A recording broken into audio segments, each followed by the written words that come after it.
Why doubt when there is a possibility? Why doubt when Jesus is truly alive? Why doubt when Jesus is the surety of every promises that has been given? പറഞ്ഞിരിക്കുന്ന വാഗ്ദത്തത്തിന്റെ ജാമ്യക്കാരനായി പിതാവിന്റെ വലത്തുഭാഗത്ത് നമ്മുടെ സ്വന്തം യേശു അവിടെ ഇരിക്കുക. ഇതിനെന്തിനാ ഭയപ്പെടുന്നത്? വാ തുറന്ന വലിയ കാര്യങ്ങൾ പറഞ്ഞ്, സംശയിക്കാതെ പറഞ്ഞ് നടക്കും, നടന്നിരിക്കും. ഇന്ന് എന്നെ കേൾക്കുന്നവർ ഓരോരുത്തരും, എന്റെ ആഗ്രഹം, വീണ്ടും ഞാൻ പറയാം, എന്റെ ആഗ്രഹം യേശുവിൽ വിശ്വസിക്കുക എന്ന് പറയുന്നത് നിസ്സാര കാര്യമല്ല. ക്ഷമിക്കപ്പെട്ട പാപികൾ മാത്രമല്ല നമ്മൾ.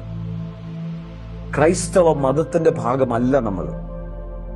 അതിന്റെ അപ്പുറം ദൈവ മക്കളായി മാറിയിരിക്കുക. അവനിൽ നിന്നും ജനിച്ചവർ, ദൈവത്തിൽ നിന്നും ജനിച്ചവർ.